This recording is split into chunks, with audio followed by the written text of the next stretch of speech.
And we're back for another episode of Startup Hustle, a podcast for entrepreneurs by entrepreneurs.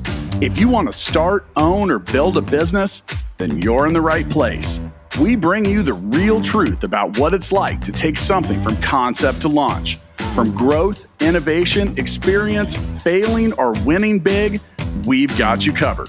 So let's get down to business with another episode of Startup Hustle, brought to you by Fullscale.io.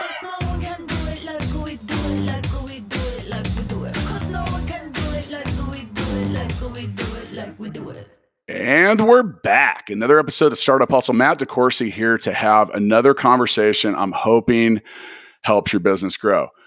All right, look, we've talked a lot about marketing. We've talked about a lot of different things, lead generation, you name it. We've never really gotten into email marketing. Now, with that, how many emails do you get a day that go straight into your junk folder? Do you delete, unsubscribe from, or preferably not even open on many days? For me, folks, it's a lot. And those are people trying to engage in email marketing. And honestly, they suck at it because everything I just mentioned is not the desired action that they're looking for when they send. So I have brought in someone to talk about that today. Now, before we get too far in, I want to let you know that today's episode of Startup Hustle is brought to you by Fullscale.io, helping you build a software team quickly and affordably. Here to have a conversation about email marketing with me today is Matt Rouse. Matt's the managing partner of Hook SEO Digital Marketing. Scroll down to the show notes and click the link for hookseo.com, enter it in your browser, do something so we can talk about this and you can learn more. Anyway, Matt, I love your name. Welcome to Startup Hustle. I love your name too. It's fantastic. I'm so glad to be on the show today. I appreciate it. Now, before we dive into this topic, which, by the way, I've got some very passionate comments about, I'm sure. Let's get a little bit of your backstory, like what you guys do at Hook and what kind of brought you to this. And I don't know, just hear more about you. I started way back in the bulletin board system days, which a lot of people may not know what a bulletin board system is, but that was when you dial up to a multi-line phone line system with a phone modem way back in like the 80s. And then it was Usenet. And then it was things like GenieNet and CompuServe, and AOL had started to come around. And then through to, I worked for a large cable provider in Canada. And I actually built part of their original intranet back when, programming for websites, there was only 106 different codes you could use in HTML. And then that got into building websites for companies as companies started to move online. Eventually, with that experience, I moved from Canada to the United States to work for Intel. I worked for an Intel marketing group. And then as an IT kind of information technology and information services contractor, I went back and forth between Intel and Nike and a few other large local organizations where I am now, which is just outside of Portland, Oregon. And on the side, that entire time, we were building websites for companies, learning how to do optimization for them, how to do email marketing, how to help them get found in search. And eventually that led to my business partner and I merging our kind of side businesses into the company that we have now. And we did that about 6 years ago. So we've been working on websites since there was websites. Well, thanks for making me feel old too, because I just remembered like being almost done with high school and seeing the internet for the first time. So yeah, kind of been around now. So much of this stuff, and you can confirm. And so in my book, $1 Million Bedroom, I talk about a little of this, especially SEO. Like even 10 years ago, it was the Wild West. And the things that you could get away with, and that so much of it, for everything from SEO to any types of email marketing, all of it. To say that most of those things are strictly forbidden now is a fair statement. SEO is tough because, Google changed the rules on you in a heartbeat and you go from being first to worst. And yeah, I've experienced it.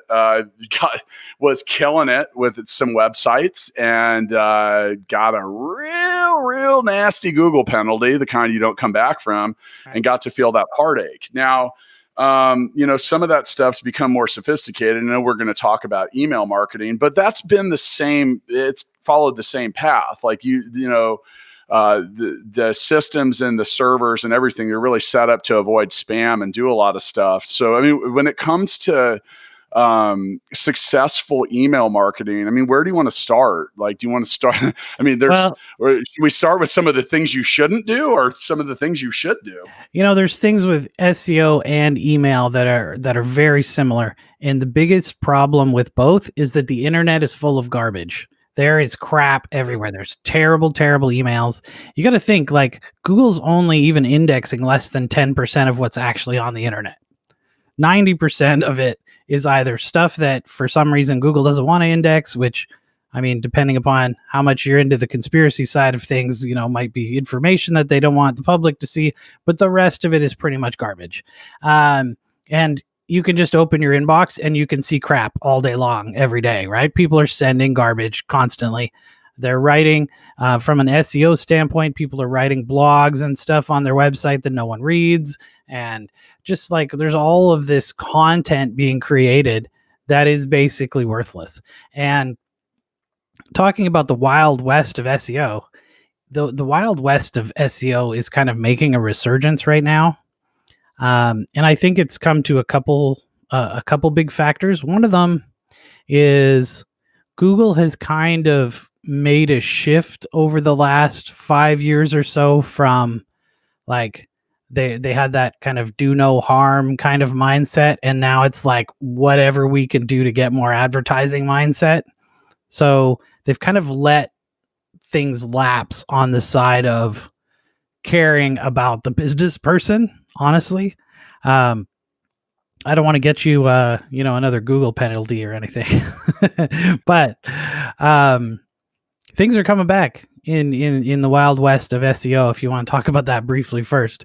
So a good example. Well, I mean, some of that's connected because I think some people don't realize you can salt your domain with bad email marketing. Like you can really kind of taint like if you're firing off like a gazillion bad behavior, basically you're spamming. I mean, Google, they're smart. They know what they're doing. They put stuff together, and like you were talking about, the internet is full of garbage. And really, a search engine's job and why Google grew quickly was they did a good job of showing a visitor relevant content and not just like certain things. And they have filtered out like a lot of the garbage tactics that put some people to the top. But yeah, I mean, the email marketing, I mean, like for example, at Full Scale, I mean, we use Google Suite, and occasionally we have an employee that does something, they get alerts like you might be spamming. I'm like, what the hell? Now they know where our website is as part of that, so they can connect the dots there. I mean, is that true? Absolutely. Google has not said that they will use a email blacklisting penalty on a domain as part of the SEO ranking, but I assume that they do. There's a lot of stuff that Google says that they do or says they don't do that they actually, do or don't do. Like, so here's a straight up example of Google telling you one thing and something else is the truth. Okay. So, I mean, yeah, and I mean, some of that is, and I'm not an apologist for them, but some of that is them not wanting to let everything and everybody know how it works. Because once people figure out tricks, like it's just it's back to the Wild West. And the same things with email marketing. I mean, you see these same kind of trends, and I'd like to talk about that, and let's actually start with some of the things that people do that are no good. Let's sure. flip on the side of that. And what are a couple things that are high on your checklist of no-nos for email marketing? So for email marketing, probably the biggest thing is companies promising things to people for them to subscribe, and then they just throw that trust in the garbage the second that they need a little bit more revenue, right? So they'll be like, join our list. We're going to send you interesting comment or interesting commentary and stories about people using our products or our services. We're going to, give you this and we're going to give you that. And then all they do is send buy my stuff emails 3 times a week for the rest of your life and never give you any of the content that they actually promised you in the first place, or that content is garbage. right? So here's in a large corporation, and I've worked for a lot of corporations, specifically doing email marketing for some of those corporations. And this is how the usual system is designed in a corporate environment. The CMO or the CEO of the company says, wow, Bob is making money off his email list. We should be making money off our email list. I'm going to task this person on our staff with creating an email marketing plan. And that person says, okay, I don't even know anything about email marketing. So I watched a Constant Contact TV commercial on YouTube. So we're going to sign up for Constant Contact. And instead of looking at any other options, or my friend Karen uses MailChimp, so we're going to use MailChimp too. And that's how they figure out which platform to use. And then they go to each of the department heads in their company and say, I need you to have someone in your company write something for the company newsletter. And then they compile all this stuff from people who don't know anything about marketing, don't know anything about copywriting. They put it in an email and they send it out to people, and it's terrible and nobody reads it. So that's generally how email marketing is done right now. From maybe a small business standpoint, if you only have maybe like a one-person company, or a handful of people in your company, email marketing is generally an afterthought. It's, oh my God, I have to send out the email because I haven't sent it out this month yet, or this week, or whatever the time frame is. Or they're sporadically sending things once in a blue moon, or they've sat on a list for 2 years that they've never even sent anything to. So those are some of the common mistakes that people are making, especially when people are starting out. They don't really know what to do. They don't know what they're supposed to be sending people. And so they'll get a bunch of people on their list, and then they never send them anything. And then the people on their list forget who they are, forget that they signed up. So when you do send them something, they just unsubscribe anyway. Yeah, I think, that you're talking about, any type of value, or, added value add, however you want to look at it. I mean, honestly, I'm in strong agreement that the newsletter is dead. Like, don't send me your newsletter. I'm not going to read it. I got other shit to do. Like I don't care about, some of the other things too. There are some good newsletters.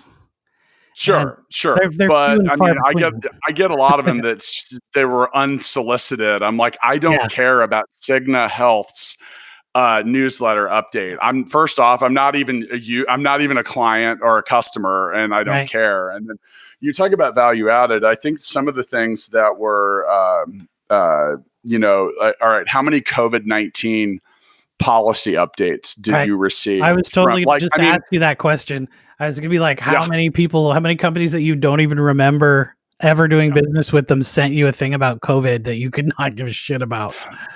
And because I'm tired and I'm struggling a little this morning. I forgot what was it GDPA, or what was the European GDPR. GDPR? Yeah. So okay, when all of you got within a month got an email, like I found more places that I needed to unsubscribe, cancel, and forget about that sent me their GDPR updates based on that. And that's an example of like not adding value. Overall, I think so much of this is won and lost in the subject line. I think if we're talking about things that people do that are, well, either a turnoff, like, I mean, I can spot your junk email by the title. And then if I do manage to open it, anything, like, so much stuff feels robotic. I actually saw someone making a post on Facebook that I thought was super clever, because you always spot spam, whether it was an email or on things like LinkedIn. The guy would put a little emoji in front of his name. So it'd be like butterfly Matt.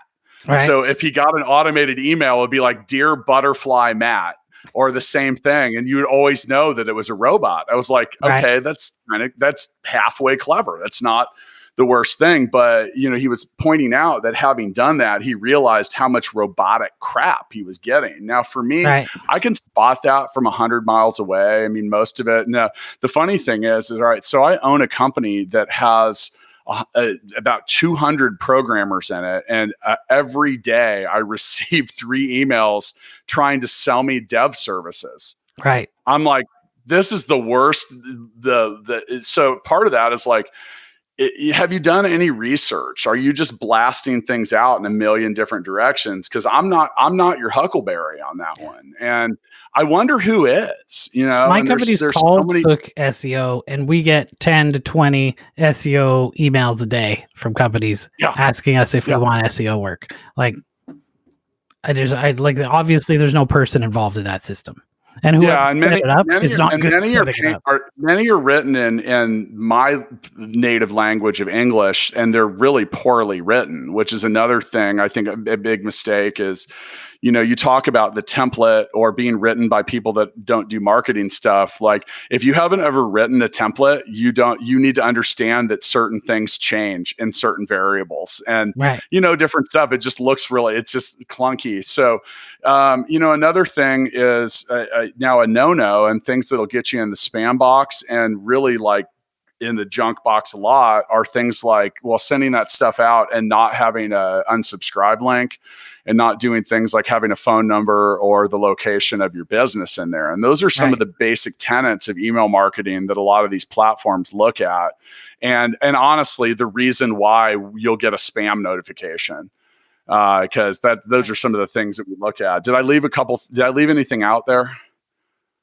Those were the basics, right? There's definitely a lot of ways that you could get spam filtered, a lot more than that. And spam filtering is kind of a two-step process nowadays. And I mean, I know that you guys hire out programmers. Maybe some people have worked on some of these systems, but usually what happens is there is a filtering system that's looking for malicious content is kind of the first filtering level. So if you're emailing Gmail, Hotmail, Rocket Mail, Comcast, Frontier, any of these like large scale email providers, they will have a kind of security filtering system in place first. And that one also has kind of a spam filtering on it where it'll take the most common spam and get rid of that altogether. I mean, it's really uncommon nowadays to get that email from, from a Nigerian prince who's going to leave you $18.3 million of, He sent that to me. I got that, dude. That's how I funded all my US startups. dollar pounds. Yeah, that was legit. Actually. But I mean, a lot of all that you guys, you spam. did it. I replied, and he was a nice guy, and he paid. Right, and you got all of the money, all of the 18 million US dollar pounds. When you talk about malicious stuff, like, I mean, there's a lot of stuff like, well, for example, like just certain things that get spammed out, like Viagra, and just like certain words and phrases that are pretty much a guarantee. Like, I mean, are there some that cross over into usefulness that you're aware of that we might want to avoid? I mean, obviously, like, like vulgar terms and certain like pharmaceuticals and things like that might be regulated or out there.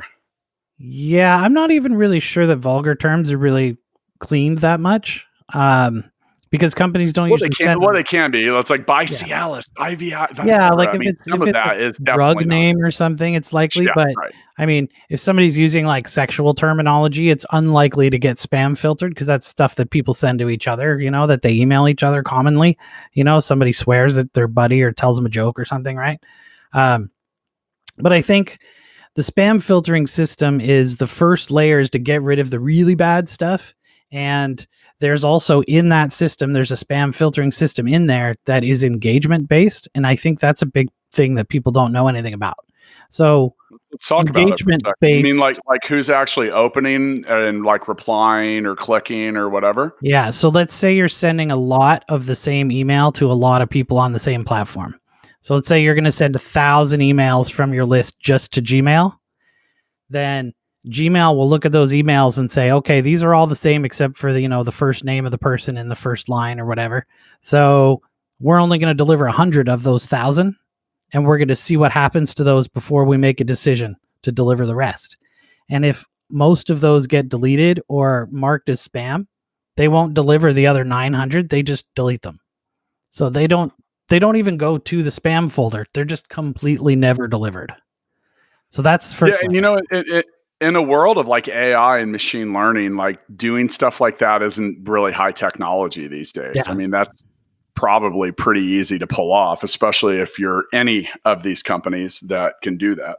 Right. And then the other thing is after that, then the next decision is the mail server itself at, places like Gmail has some more options than others, but then it's usually is it going to go into the spam folder or the inbox?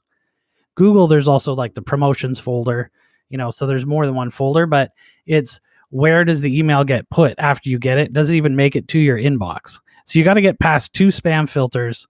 Also, you got to get past blacklisting and gray listing in case you have some of those issues. So for the first thing is you got to get your email delivered, right? Which is things like DMARC and SPF and more technical things to make sure that you can send email from your mail provider to their mail provider. That's a complicated one. Won't get into it here, but if you need help with that, let me know. All right. Once you get past that, now you get it delivered. Then you got to get past the spam filter, right? You got to get past the second layer of the spam filtering, and then you got to get it into the inbox. And once you've made that whole journey, you still have to have a subject line and a preview line that's going to get somebody to open it. And then once they open it, you got to get them to read it. And once they read it, you got to get them to click on it. Right? Man, I'm going back to phone calls. Old-fashioned phone calls from a rotary phone, man. That's a lot of work to get But the how do email you get through. someone if they have their But keep in mind, they got their iPhone and they don't get your call if you're not in their list, right? It just doesn't show up. True. No, I mean that's a whole. I can't get a phone call from Google My Business support can't call me unless I turn off the track on my phone because they won't tell me what phone number they're going to call from or what time. So, yeah. But anyway, to get back to the email part though, the idea that all of these things have to happen to get into the inbox, there is still, an infinite amount of combinations of words and images and stuff you can put into an email that lots of those things are going to get past the spam filter, right? And that's why you still see a lot of phishing emails and things like that, because they are very similar to real emails that you need to get. That's why they get through. So if you get one, and they're getting pretty complicated too, right? Like I got one just yesterday, our company got one about Amazon Web Services. We need to update our billing information for Amazon Web Services. Of course, we don't click on that stuff, right? A fun fact, just go to the website. If somebody has payment stuff and you think it might be real, just type their website into the browser. Don't click the link in the email. I just saved all of you lots of money.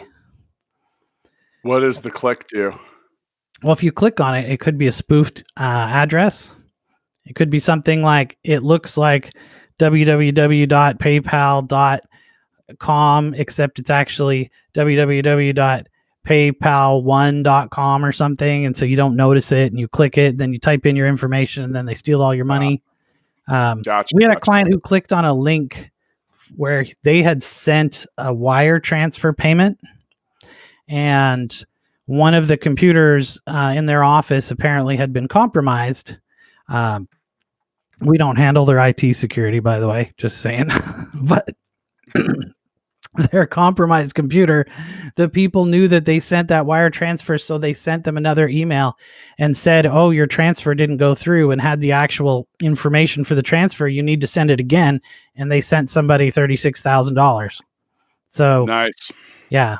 So you got to be careful with that kind of stuff. There was you talk about just weird, goofy stuff. So several years ago, there was some guy that basically spammed or just sent out an invoice for his quote consultative services, like sent him literally like hundreds of thousands of places. So many businesses didn't have their shit together that they paid it. And the dude literally, and here's the thing is he had set it up in a way that it wasn't technically illegal. He had like billed them for some kind, like, hey, I've already looked at your website and did something. And for that, here's an invoice for like $200. And like this dude collected millions of dollars, and like, just because literally people weren't paying attention, or they didn't have the level of control or that kind of secondary stuff. So, okay. So now we've gone through a few of the things. I mean, the gauntlet that you get, I did not realize there were that many steps to getting in an inbox. Then what are some of the keys and top advice that you have in regards to actually getting someone to open the email or maybe find it useful or care once they're in there? Right. Well, I'll tell you, there's basically 3 secrets to email marketing that you never go wrong with. And number 1 is the secret. This is the thing that nobody ever really explains well, and it's really, really simple. And that is you need to create something that your potential customers really, really want. That is something that they value, something that they have to have or that they want to have that they normally would pay money for. You have to create that thing, and then you have to send them that thing. And then don't send them Let's other give a couple. crap you Let's give a didn't couple. tell them you were going to Let's send give them. a Well, let's give a couple examples. Like, for Sure. example, if I, okay, so, and let me take a shot at this and tell me if I'm right. So, if you were on the list for Startup Hustle and we created some kind of content that was only available to be viewed, consumed, or downloaded by those on our mailing list, is that an example? Yeah. So a good example would be, so let's say it's Startup Hustle. You're generally talking about stuff to help startups, right? And companies. Let's say we're going to send you um, email every week that has one tactic that you can use that you can use to create revenue. Okay. Okay.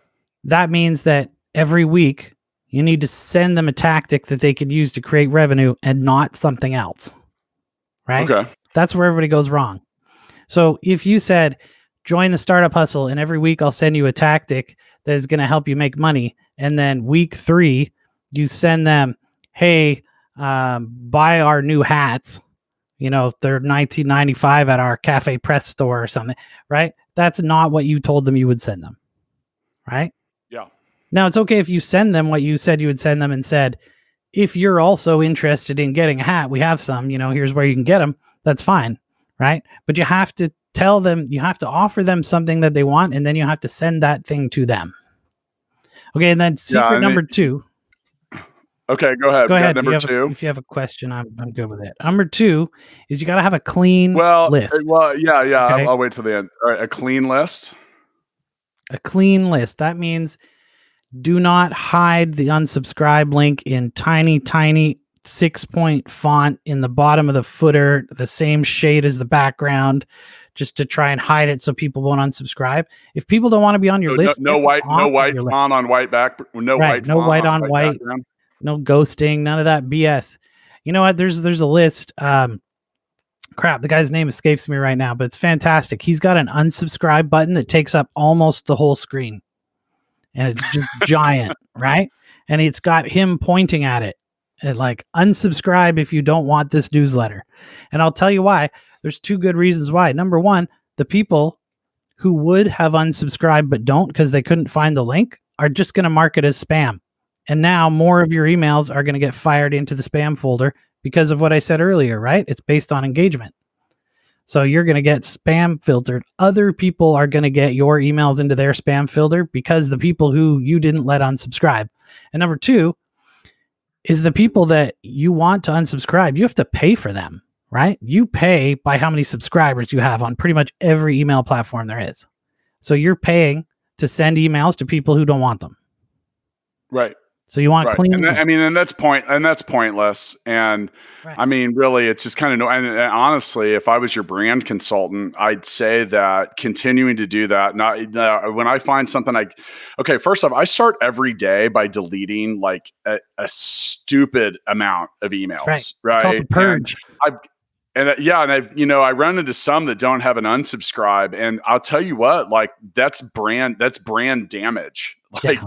I'm like, I hate you. Like, I would never buy from you. I would never recommend you. In fact, like I there's no way that we're ever doing business. And you know what we do with that?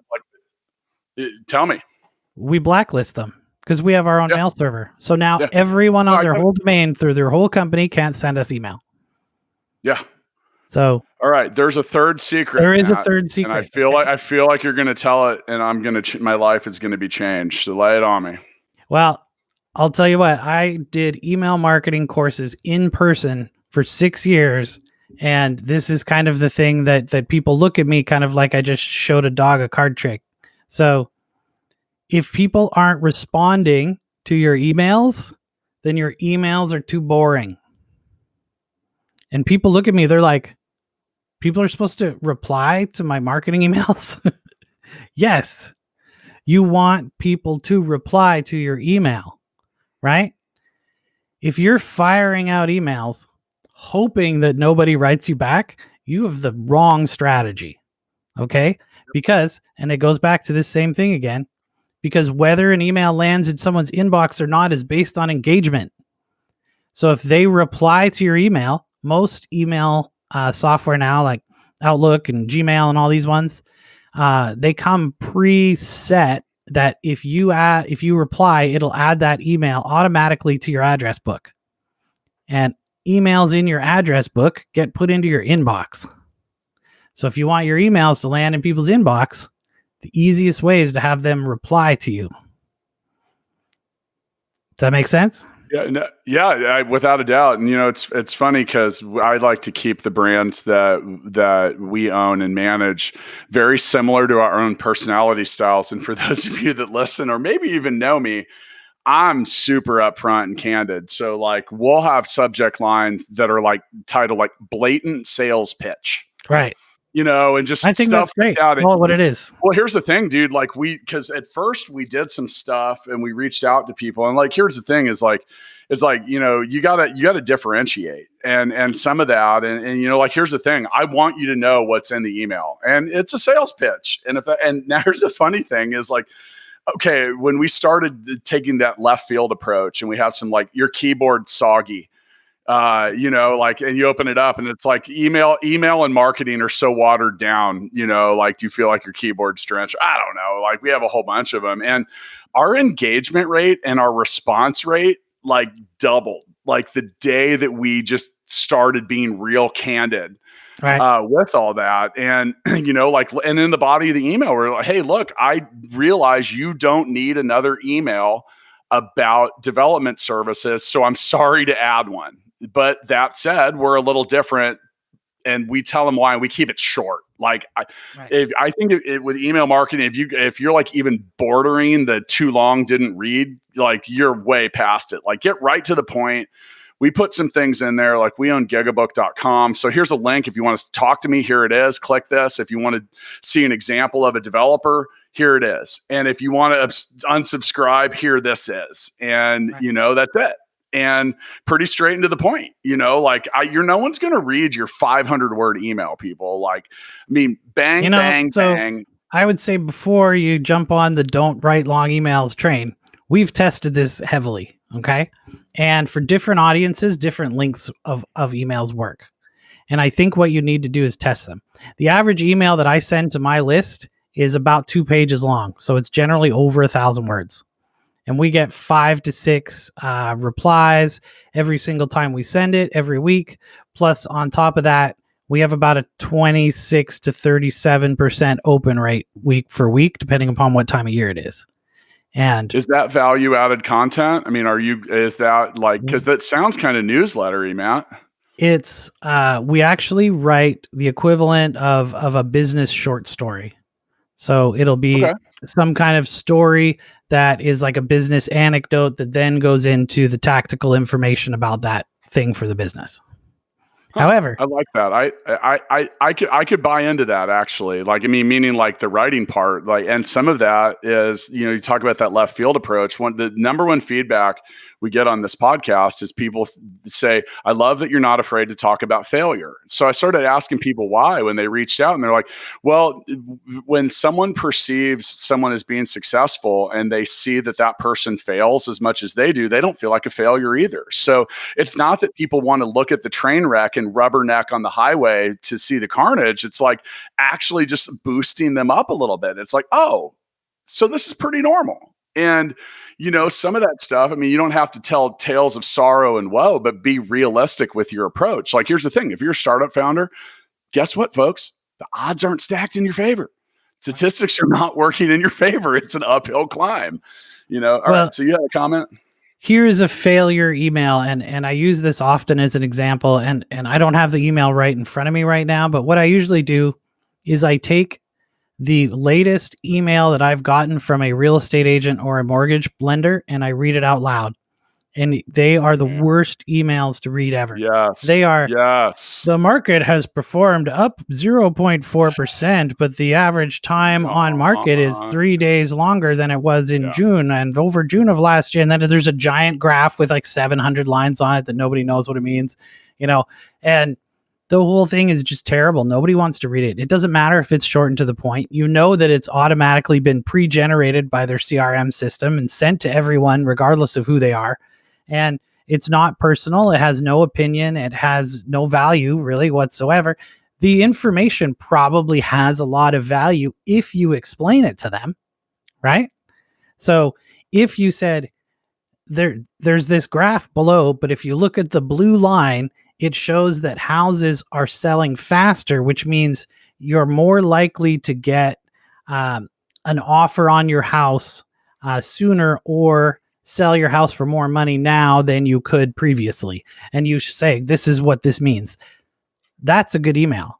A bad email is the automatic garbage that gets generated and sent by almost every real estate agent in the world, because they're almost all like that and they're almost all terrible. Do you want to know if you're ever lonely? Do you want to know a way to instantly get a bunch of direct messages on any social media platform? Just say you're thinking of selling your house, Yeah. Say you need, so I'm looking for a realtor right? yeah. Yeah. I mean, that's like you're guaranteed. Test it. Test it, You people. Go know, to the Startup Hustle chat on Facebook and let us know how many DMs you got. Cause the over under is at probably 6.5. yeah, I'd say within hours, Or sometimes minutes. minutes. Like Yeah, it's shocking. Yeah. I mean, and that's other things too. And you look at like, I mean, and look, these same approaches that Matt and I are talking about here, many of them are valid for messaging on social media platforms. Like, I mean, some of these same rules and approaches, like your 1,000-word email isn't going to fit in to a LinkedIn message, but like there's so much still that same garbage that I get. It's so automated. Hey, Matt, I see that we have a lot of connections in common. I'd love to add you to my network. Would you be willing to meet over a right. virtual coffee so we can talk about? I'm like, dude, like, and you get that the moment after, like within a second of the connection request. I'm like, fuck you, is like literally what I'm thinking. And I'm sorry if that sounds vulgar, but like it's annoying, No, it's much that garbage. that's the Yeah, case. Like, dude, I I'm actually connected wrote an article. 23,000 people on LinkedIn. Yeah, we share a few connections in common. I Yeah, no mean, kidding. Surprise. we're not old bros. We don't need to catch up. We don't need to like make an appointment. We don't need to talk. Like, you're gonna need a little different No approach kidding. there. So, I wrote an article about that last week on Medium. That was, and it was when you connect with somebody and they immediately send you a message, but you don't have time to read it because it's Friday or something, and then you leave for the long weekend. You come back and you've got just more and more, like, slightly more desperate messages from the same person. That the automated system, well, I guess you didn't read my other 4 messages, but I thought you would be interested in buying my thing. I Like, wanted to make fuck. sure. Are you? I noticed you haven't had time to reply. Am I talking to Right. the right person? Now, by the way, I want to talk about. I can't get through this episode without my biggest pet peeve. Sure. If you send me an email and your attempt to get me to open it or communicate with you is pretending that you're on a reply, like RE colon, Right. you have 0% chance of ever doing business with me. And I want you to think about this. If you're taking this approach, it's dumb, because you are literally trying to deceive someone as your opening attempt. And like, it's people do business with brands, service providers, and companies that they trust. And that is not the way to establish trust. Like, you're literally lying to me and trying to trick me to get me to open your email. And that's not the way you build a successful foundation. Yeah. I mean, do you agree with that? Absolutely. You shouldn't be. So and generally those are cold emails, right? Like the person has just gone to Headhunter or something and pulled your email and now they're sending it to you, or they have some automated system that's just sending them to everyone at every domain. Um, there's all kinds of ways people get emails to send. But if you're trying to do that stuff to someone who's subscribed to you, and that's what I was talking earlier about, companies throwing away the trust of their subscribers, is like, Immediately. if you are giving people the value that you told them you would give them up front, then you don't have to lie to them, right? they're going to want to open your email. Yeah.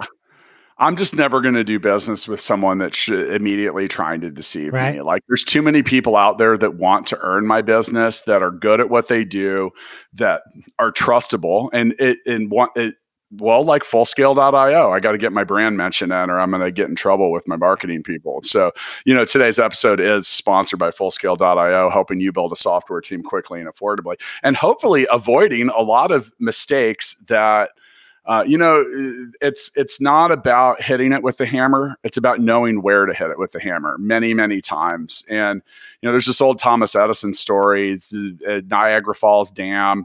The generator breaks. He shows up and there's engineers over it, under it, all around it.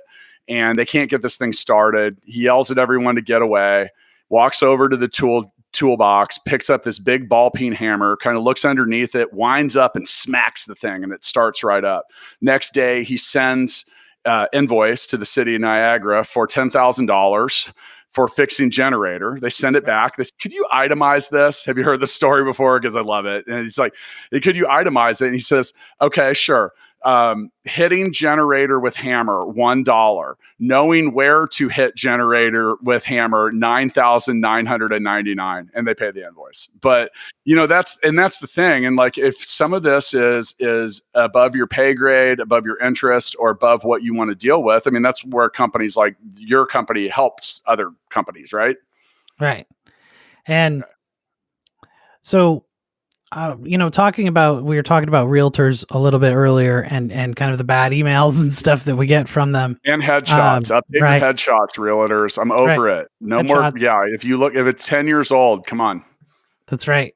And it's not like there's not a million photographers half out of work right now from COVID, right? So you have a 4K camera in your pocket. Yeah.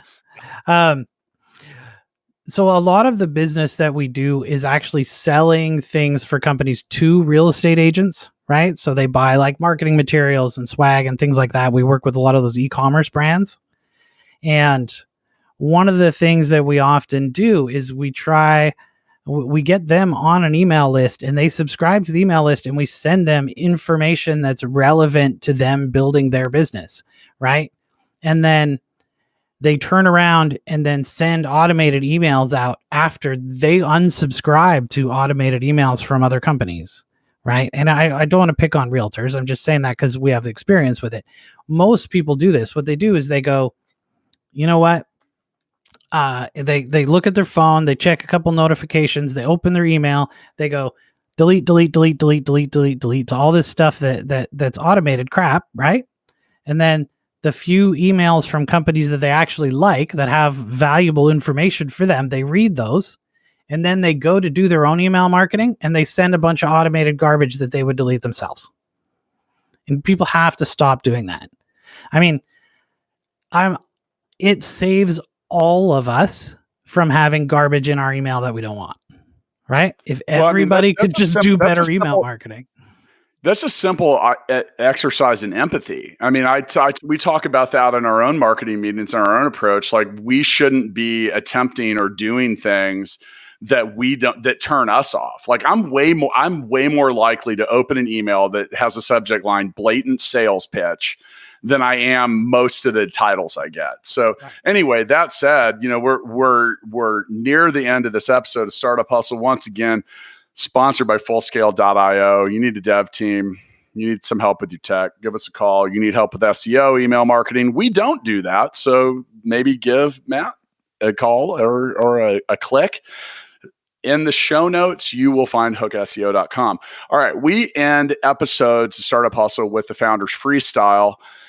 And I'd like to hear your freestyle on some of the best advice you could give any founder or startup related to email marketing. I know we talked about a lot of it, but what's the final flow? What are you going to spit for us here, Matt? I think that when people are building a startup, especially, growing their list is something they do after they've built their product, and they say, okay, we've done development. Now it's time to start marketing. And what they need to do is start building their list the minute that they think they are going to become a company, right?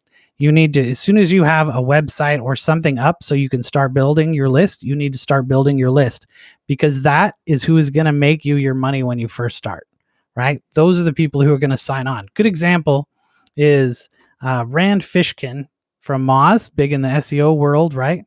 He started a company called Spark Turo. They hadn't even figured out what exactly their product was going to do when they started their mailing list. They said, we're building this thing. It's based around the idea of audience intelligence, right? Where can we find audiences? We don't know exactly how it's going to work yet. We don't know how much it's going to be. But if you're interested in finding out about it, sign up here kind of thing. And I mean, he already had some pull because he had a pretty big audience on social media already, but they got somewhere in the neighborhood of 10,000 people to sign up before they had the product built. So guess what happened when they launched the product, right?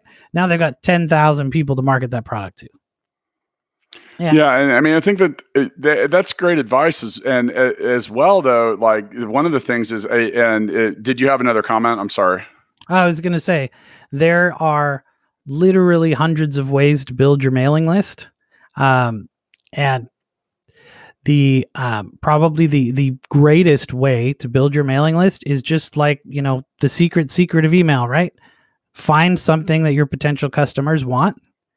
Tell them that you have this thing if they sign up for your email list, and then email them that thing. That's how you get people on your list. Yeah, I think one of the things that, in my own experience is, all right, so people, you're going to hear at your startup, you're going to hear, oh, you got to build the list, you got to get the email, you got to automate, you got to do this, you got to do that. I'd rather see you send a carefully considerate and thought out and honestly personal email to certain clients or prospects than just blasting people. Like people go numb, they quit paying attention. It's the same way, think of it like who did you recently unfollow on Facebook? It's someone that's just repeatedly they're negative or like, I don't know, they're not offering any value offensive or something, right? You're just like, come on, I'm overhearing it. And you can quickly desensitize your people to that, your list. And I think that so much of what you said is I mean, I really, actually all of it's been spot on, but I mean, I'm going back to secret number one, and, like creating something of value, like have something to offer. I was a sales trainer, gosh, a long time ago.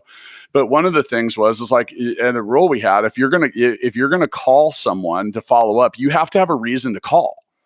And that's kind of like the value. Now, there was a built-in option there, and it's if you had just talked to someone, you could always call to clarify. You could have a clarification call, like, "Hey, I just, thanks for coming by the store the other day. I really appreciated your time. Some of our products there's a lot to them. I gave you a lot of information. I just wanted to see if you had any questions or if there was anything I needed to clarify." Those same kind of approaches can be very effective. Like now it depends on where it's at, and don't like you got to have some kind of call to action. You got to have some kind of ask. It's the same way with social media posts. We're like, no one engages with my posts. I'm like, did you ask them to? Right. Like, did you literally ask, like, hey, I'd love to hear your comments or something like that? And you might be really surprised with how many people will engage or take action on something. And then overall, just kind of track it and see what works. And, like, you don't have to have like machine learning and AI experience to track email success, right? And some of it. And I think overall, just test. You want an email that's gonna just knock the socks off of your subscriber list. It's the easiest thing in the world to do, and it's gonna make sure that you keep getting emails delivered to the inbox. All of those things come from one email. All you got to do is send an email to your list and say, "Hey guys, I just wanted to send a quick note to you and ask if there's anything that I could do to help you." From Matt. Yeah. Send. Right. And you know what? There's no links in it, so it doesn't get spam filtered because there's no links. It goes to the inbox. People will reply to it. It's the perfect email. Yeah, I mean, I agree. And it's like I said, you're asking for some kind of reply or response, which is key and clutch. Well, hey, Matt, I think this was fun, man. I enjoyed talking about all this. I have like 2 pages of notes. And, with that, I need to go because I got to fix a few things, but I'll catch up with you next time. All right. Nice. Thanks, Matt. Thanks.